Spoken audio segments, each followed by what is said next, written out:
Hola, bienvenidos nuevamente a mi canal, tu Neuroflow desde lo íntimo.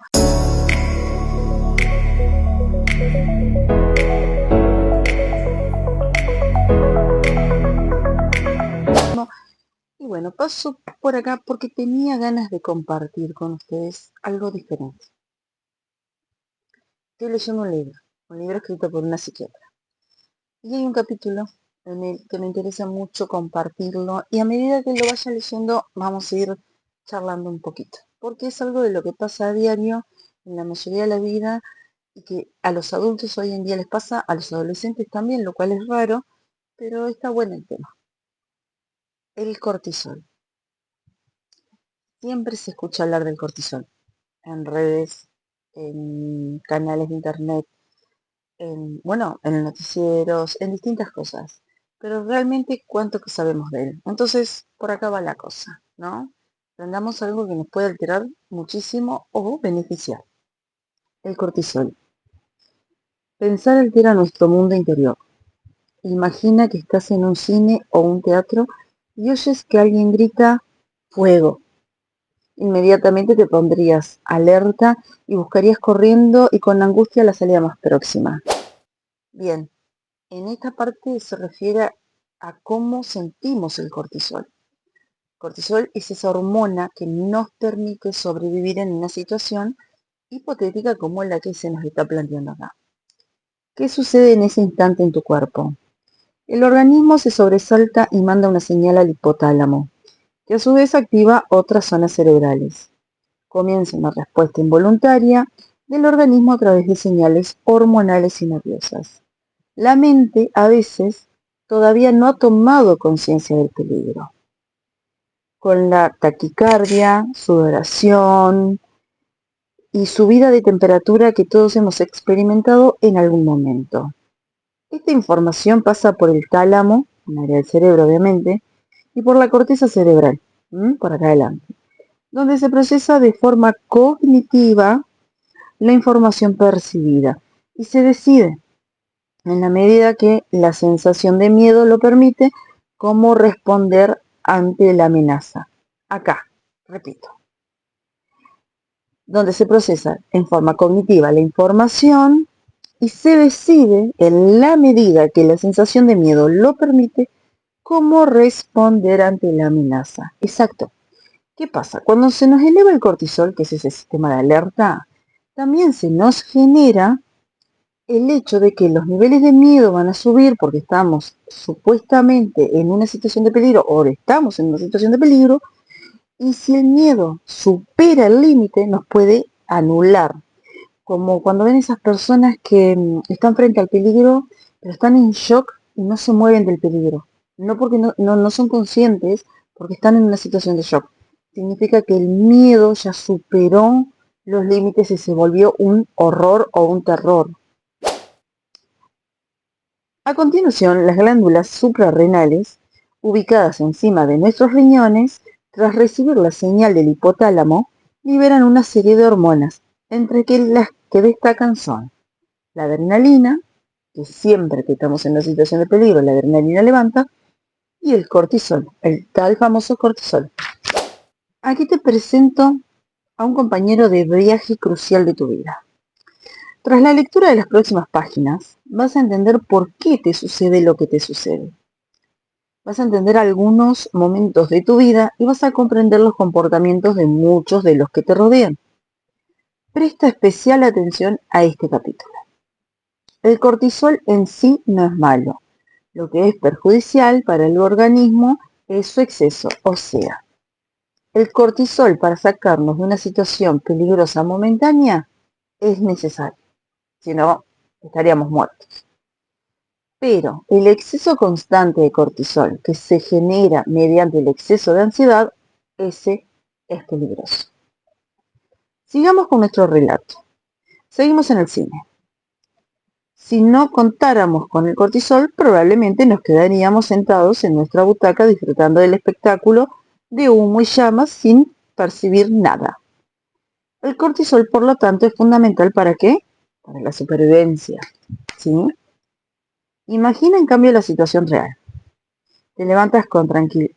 perdón, te levantas con taquicardia, hiperventilación y sensación de angustia e intentas buscar la salida más próxima.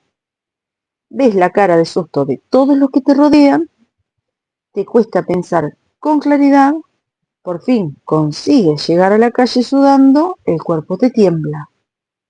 Ya en la calle alguien te dice que no te preocupes, que están arreglando las alarmas porque se soltaron sin motivo, pues no hay ningún incendio. En ese instante, reabren las puertas y 10 minutos después, todos los asistentes vuelven a ocupar sus lugares. Cierto, todo el público regresa a su situación anterior, pero realmente nadie se encuentra en las mismas condiciones fisiológicas y mentales que antes de que sonara la alarma. ¿Mm? ¿Por qué? Porque ese pico de cortisol que hemos experimentado tarda varias horas en desaparecer del todo y regresar a un nivel normal. Seguro que te ha pasado en alguna ocasión, vas conduciendo, alguien se cruza con una maniobra inadecuada, no te chocas, no te sucede nada, pero tu organismo siente la amenaza y tu cuerpo siente una punzada en el pecho. Pero si no ha pasado nada, es la señal de alerta de tu cuerpo. O sea, es cuando se activa el cortisol tras mandar la señal de peligro. Por lo tanto, ¿cuál es la función del cortisol? El cortisol afecta de forma profunda a múltiples sistemas del organismo. Con el cortisol elevado, o sea, en una situación de peligro en nuestra mente, sea real o no, nos preparamos para salir corriendo. La sangre viaja de los intestinos a los músculos para ayudarnos y potenciar la acción evasiva o defensiva. Por eso perdemos el apetito en los momentos de angustia. Los sentidos se activan. Tengo los nervios a flor de piel, intentando percibir cualquier estímulo que ayuda a identificar la amenaza intuida. Tu musculatura recibe las señales necesarias, tanto nerviosas como bioquímicas. ¿Para qué? Para salir corriendo, para sobrevivir a la situación. Y por ende, no precisamos comer, no precisamos otra cosa que no sea correr. El cortisol ayuda a que el oxígeno, la glucosa y los ácidos grasos puedan cumplir sus respectivas funciones musculares. El ritmo cardíaco acelerado hace que el corazón bombee más rápido, facilitando el transporte de sangre y nutrientes a los músculos para que estos puedan responder ante la eventual amenaza. El cortisol, por otra parte, inhibe la secreción de insulina, provocando la liberación de glucosa y proteínas a la sangre. Por eso, si el cortisol no está bien regulado en un tiempo, no muy lejano, sino específico para esa situación, puede aparecer la diabetes. Y acá voy a parar. Sí, cuando el cortisol se eleva, la diabetes termina apareciendo. ¿Y a qué me refiero que cuando el cortisol se eleva? No me refiero a cuando íbamos a cruzar la calle distraídos, que a todos nos pasa, o cuando vemos a nuestros hijos en una situación de peligro. No, ese cortisol es el que está bien. El que no está bien es el que tenemos con pensamientos de ansiedad, ¿sí? Y hoy en día parece un modismo, ¿sí? Porque se habla del cortisol, se habla de la ansiedad, y en vez de bajar la cantidad de personas que tienen ansiedad, cada vez hay más. Entonces, ¿por qué yo quería compartir esto que estoy leyendo? Porque me llama muchísimo la atención que hoy, que tenemos la información a mano, que contamos con los recursos, como siempre digo, ¿no? Que podemos preguntar, que podemos cuestionar e investigar y encontrar resultados que valgan la pena, cada vez tenemos más ansiedad, cada vez hay más personas con diabetes tipo 2, que no son los de insulina dependientes, pero sí se ven alteradas las personas en su vida por esa diabetes. ¿Y es por qué? Porque cuando el cortisol lo tenemos todo el tiempo y no en situaciones puntuales, genera una mutación en hormonas, una mutación en células, genera un montón de enfermedades que ni se imaginan.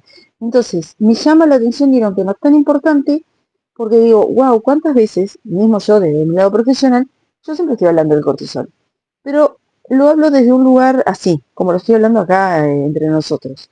Me gusta que la gente entienda lo que es el cortisol, que es una hormona, que la tenemos, que nos ayuda cuando necesitamos situaciones puntuales de peligro, de riesgo, pero no es una hormona que podamos estar liberando todo el tiempo porque aparecen otras enfermedades.